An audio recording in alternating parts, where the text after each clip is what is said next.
বাবা বেঁচে থাকলে বাবার মূল্য কেউই দেয় না, যখন মারা যায় তখন বুঝি বাবার নামের জিনিসটা কত দামি। আজকে আমার বাবা নেই বলে সবার কাছেই বোঝা হয়ে থাকি। বাবা মারা গেছে 2 বছর হয়েছে। বাবা মারা যাওয়া 2 বছর পর আমার মায়ের বিয়ে হয়েছে অন্য পুরুষের সাথে। আমরা 1 ভাই 1 বোন। বাবাকে আল্লাহ নিয়ে গেছে আর মা থেকেও নাই। আমার মা আমাদের ভাই বোন দুজনকে নানার বাড়ি রেখেছে। মামারাই আমাদের দেখাশোনা করতো। মামাদের অবস্থা একটু ভালোই ছিল। আমার ভাই 10 পর্যন্ত পড়েই বাহিরে চলে গেছে, তাও আমার মামারাই নিয়েছে।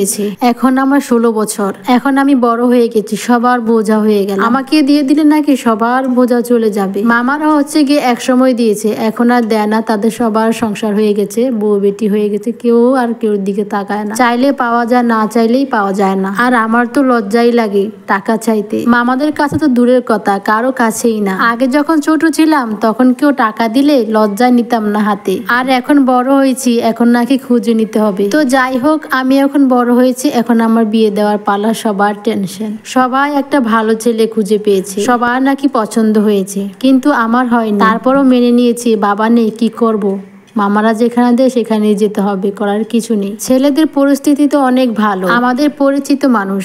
আমার মাকে যে লোকের সাথে বিয়ে দিয়েছে তার বোনের ছেলে আমার মায়ের ননদ, ওই ছেলের সাথে আমার বিয়ে ঠিক হয়েছে। আমার বিয়ের খরচ নিয়ে একজনের ঠেলা একজনে দেয়। ভাই তো বিদেশ, আর হচ্ছে মামা 4 জন, 4 জনই বিদেশ। মামারা বলতেছে ভাইগনাকে বিদেশ পাঠিয়েছে, সে তার বোনকে দেখবে। আর ভাই কি বলছে জানো, আমার ভবিষ্যৎ কে দেখবে। বাবা তো নাই, ভাইয়ের মতো ভাই পেয়েছিলাম, অনেক আশা করেছি, কিন্তু এই কথা শুনতে হবে কখনোই ভাবিনি। এখন হচ্ছে মায়ের চিন্তা। মাকে হচ্ছে গিয়ে যার সাথে বিয়ে দিয়েছে সেই পুরুষ বলেছিল আমি 2 সন্তানের দায়িত্বই নিব, তারপর আমি তোমাকেই বিয়ে করতে চাই, কিন্তু কথা রাখে না। আমাদের তো নেওয়া দূরের কথা, খরচও দিত না।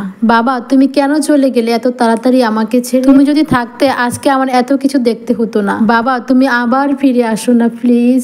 তো সবাইকে বলছি, বাবা থাকতে বাবার মর্ম বুঝেন, হারিয়ে গেলে মর্ম বুঝে কোনো লাভ নেই। বাবা হচ্ছে একজন সন্তানের জন্য আলো, যে আলো না থাকলে একজন সন্তান পুরো অন্ধকারে থাকে। আমি এখন অনেক অনেক অন্ধকারে আছি, তোমরা সবাই আমার জন্য একটু দোয়া করবে। মেয়েটার কথাগুলো শুনে অনেক অনেক খারাপ লাগলো। আজকে হচ্ছে গিয়ে একটু বাজারে গিয়েছিলাম। বাজার থেকে আসার সময় আমরা যে গাড়িতে বসেছি সেই গাড়িতে একটা মেয়েও বসেছিল। মেয়েটা এসেছিল সবার উপর অভিমান করে। ও হচ্ছে গিয়ে এত পরিমাণে কাঁদছে যেন তার বুকটা ফেটে যাচ্ছে। তো অনেকক্ষণ জিজ্ঞেস করার পর সে আমার কাছে সবকিছু শেয়ার করলো। তো তাকে বললাম তুমি যে চলে এসেছো কার কাছে যাবে? সে বলল 2 চোখ যেদিকে যায় ওই দিকে চলে যাব।